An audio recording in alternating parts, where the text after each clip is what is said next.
ఉంటుంది? నేను పోను, నాకు ఇష్టం లేదు. ఆడ పోయి బూతు పురాణం బూతు ఇవన్నీ వినేంత ఓపిక నాకు లేదు.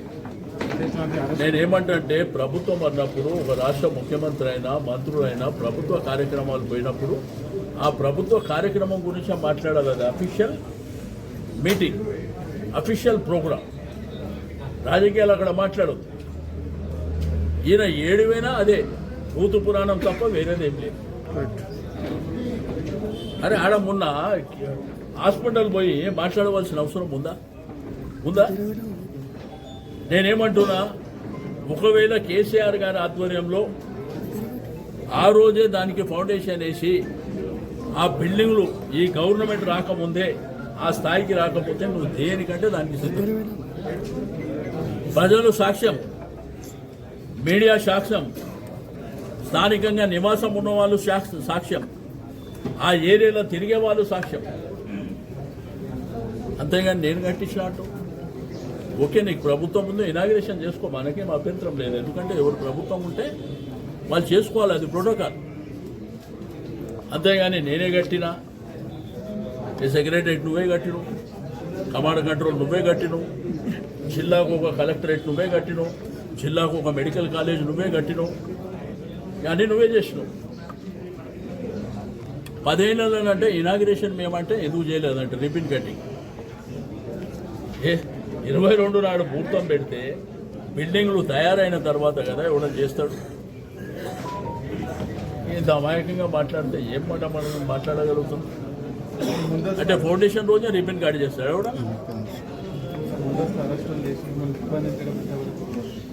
అరెస్టులు చేసి ఏమవుతుందా ఈ ప్రజాస్వామ్యంలో కూడా? ఇది ప్రజల కోసం జరిగేటువంటి కొట్లాట.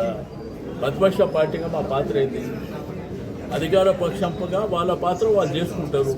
ప్రతిపక్షంగా మా పాత్ర ఏంది? అదే మేము పాటించవలసినటువంటి అవసరం ఉంటుంది. ఇక నిర్బంధాలు చేస్తాం, అరెస్టులు చేస్తాం, చెయ్యి. అల్టిమేట్గా ఏంది? ప్రజలు ఉన్నారు, ప్రజలు చూస్తూ చాలానంట. ప్రజాపాలన అంటే ఈ 3 ఏళ్లలో 2 సంవత్సరాల్లో 9 మాసాలలో చాలా అద్భుతాలు చేశారంట. కళ్యాణ లక్ష్మి ఏమైంది? షాదీ ముబారక్ ఏమైంది? 2500 ఇస్తానో ఏమైంది? తులం బంగారం ఇస్తానో ఏమైంది? స్కూటీలు ఇస్తానో ఏమైంది? షాప్ క్యాలెండర్ ప్రకటిస్తానో ఏమైంది? ఇందిరమ్మ ఇల్లు అంట. మీకు ఇంకా విచిత్రం, ఫస్ట్ ఫేజ్ అయిపోయిందంట, సెకండ్ ఫేజ్. ఫస్ట్ ఫేజ్ అయిపోయిందంట, సెకండ్ ఫేజ్ అంట. హైదరాబాద్లో అంట మేము ఇల్లు కట్టలేదంటే ఇల్లు వచ్చి కడుతున్నారంట. 3 ఏళ్ళు అయితే ఎడగట్టి చూపిస్తారా? దానికంట 5 లక్షలేమో గవర్నమెంట్ ఇస్తారంటే 6 లక్షలేమో ఆ పేదవాళ్ళు కట్టాలంట. 10 లక్షలు డిక్లేర్ చేశారు, 10,000 రూపాయలేమో. మరి ఇప్పుడు కేసీఆర్ గారు పేదవాళ్ళకి డబల్ బెడ్రూమ్ కడితే ₹1 తీసుకుంటారు ఎక్కడన్నా? అంత అద్భుతమైనటువంటి ఇల్లు కట్టి ఎక్కడన్నా తీసుకురా? కాబట్టి అన్ని అబద్ధాల పోరు మాటలు, బూతు మాటలు తప్ప మీరు చేసిందే. నేను ఎప్పటికైనా చెప్తున్నా, మీరు బాధ్యతగా మాట్లాడండి. మీరు బాధ్యతలు మర్చి మీ ఇష్టం ఉన్నట్టు మాట్లాడితే మాకు కూడా నోరు ఉంది, మీకంటే ఎక్కువ మాట్లాడగలరు. మాకు సంస్కారం అడ్డొస్తుంది కాబట్టి మేము మాట్లాడతలేము. నేను సంస్కారం లేకుండా మాట్లాడితే అల్టిమేట్గా ప్రజలు చూస్తారు. ఎస్ఐఆర్ ఇది ఆల్రెడీ ఒకటి మరి డ్రాఫ్టింగ్ ఎంత పంపించారు. అయితే దీంట్లో ఏంటంటే ఏమైతే అబ్జెక్షన్స్ ఉన్నాయో దాంతోపాటు ఈ డ్రాఫ్ట్ లిస్ట్లో కూడా ఇది కూడా ఒక్కసారి వెరిఫై చేసుకుంటే ఒరిజినల్గా ఉన్నవాళ్ళు ఉన్నారా లేదా అదొకటి క్రాస్ చెక్ చేసుకోవడం. కొత్త ఎన్రోల్మెంట్ కానివ్వండి, ఏదైతే షిఫ్టింగ్ అయిన ప్లేస్లో మళ్ళీ ఎగ్జిస్టింగ్ వేరే వాళ్ళు వస్తారు కాబట్టి అది కూడా ఒకసారి క్రాస్ చెక్ చేసుకొని దీన్ని పూర్తి స్థాయిలో అంటే అప్రాక్సిమేట్లీ రాష్ట్రంలో 94 లక్షల ఓట్లు తీసేయాలనేటువంటి ఆల్రెడీ ఒక కుట్ర, ఒక ప్లాన్ అంతా జరిగింది. అయితే దీంట్లో అప్రమత్తంగా ఉండడానికి మనం కూడా ఇంటింటికి వెళ్ళి 50 ఇండ్లకు ఒక 4 చొప్పున మనం పోయి వెరిఫై చేసినట్టయితే మనం అడిగేదల్లా ఒరిజినల్గా నివాసము ఈ స్వతంత్ర భారతదేశంలో పుట్టినటువంటి ప్రతి ఒక్కరికి ఓటు హక్కు ఉన్న వారి ప్రతి ఒక్కరికి రైట్ కాబట్టి ఉన్న వాళ్ళని ఎట్టి పరిస్థితుల్లో తొలగించకుండా జాగ్రత్తలు తీసుకోవడం, చనిపోయిన వాళ్ళని డిలీట్ చేసుకోవడం. సరే, కొంతమంది షిఫ్టింగ్ అంటే ఇక్కడి నుంచి షిఫ్ట్ అయ్యిండొచ్చు, మళ్ళీ అదే ప్లేస్లోకి వేరే ప్రాంతాల నుంచి వచ్చిన వాళ్ళు కూడా ఉంటారు. నార్త్ ఇండియనో లేకపోతే ఇంకోళ్ళు కాదు, హైదరాబాద్లో ఉన్న వాళ్ళు, జిల్లాల్లో ఉన్న వాళ్ళు కూడా మరి షిఫ్ట్ అయిన వాళ్ళు ఉంటారు. దీన్ని చాలా జాగ్రత్తగా, ఎందుకంటే వచ్చే నెల 16వ తారీఖు నాడు లాస్ట్, అంతలోపు ఏంటంటే ఇవన్నీ క్రాస్ చెక్ చేసుకోవాలనేటువంటిది ఒకటి. ఇప్పటికి కూడా నేను కేంద్ర రాష్ట్ర ప్రభుత్వాలకు రిక్వెస్ట్ చేస్తున్నాను. కేంద్ర ప్రభుత్వం దగ్గర, రాష్ట్ర ప్రభుత్వం దగ్గర మెకానిజం ఉంటుంది, మిషనరీ ఉంటుంది, మ్యాన్ పవర్ ఉంటుంది.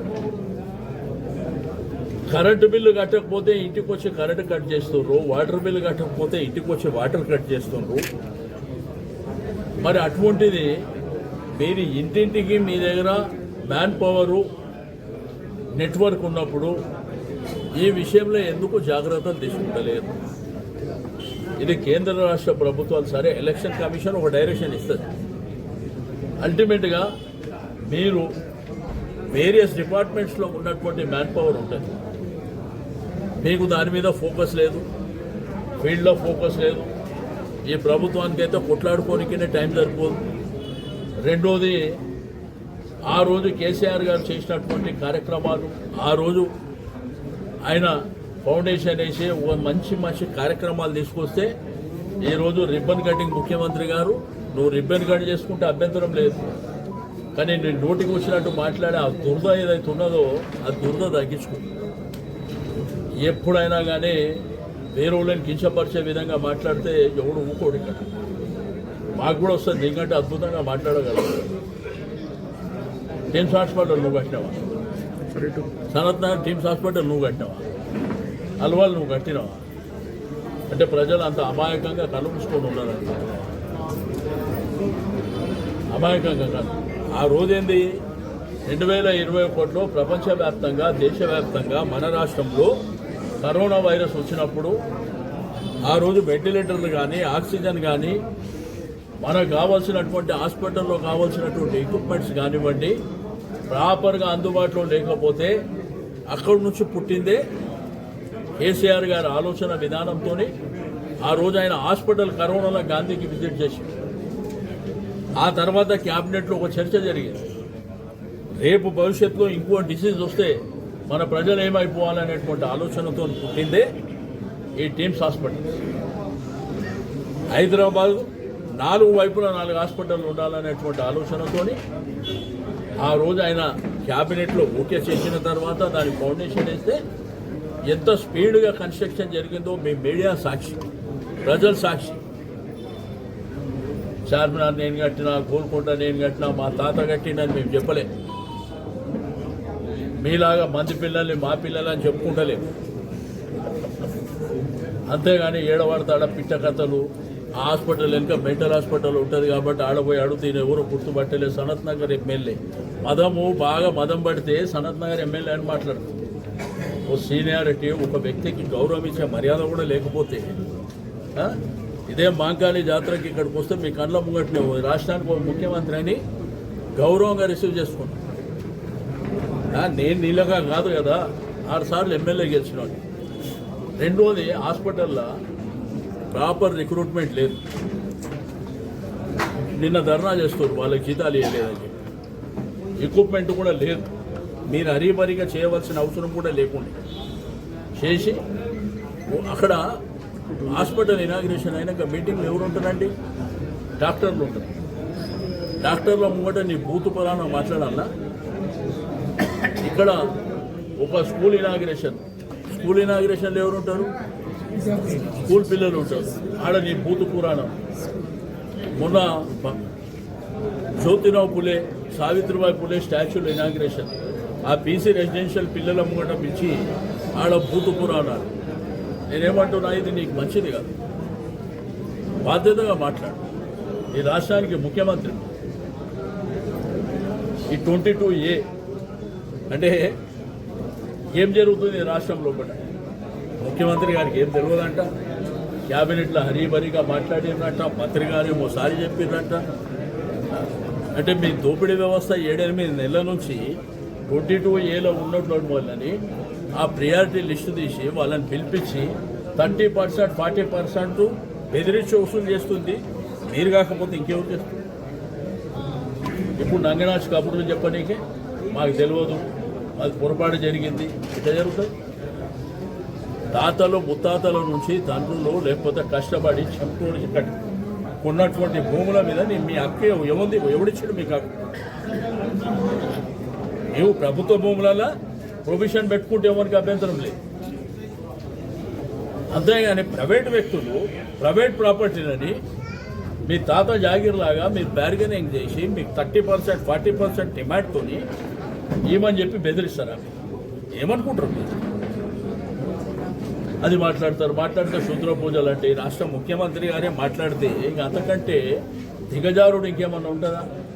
అంటే శూద్ర పూజల్ని ఇట్లా నిజంగా శూద్ర పూజలతోని వానలు రావు, శూద్ర పూజలతోని రాష్ట్రం ఆభాస్ పాలవుతుంది, ఇటువంటివి ఉంటే అసలు మనుషులు బతుకుతారా? ఎందుకంటే నాకు ఈ ప్రభుత్వం మీద ఇష్టం లేదు, ఈ ప్రభుత్వం పడిపోవాలని నేను మొక్కుతా. అవుతుందా? జరుగుతుందా? కొంచెం. కాబట్టి ఇంత అమాయకంగా ఏది పడితే అది పిచ్చి పిచ్చి మాటలు మాట్లాడి అది బాధ్యత అనిపిస్తుంది. బాధ్యత ఉండాలి.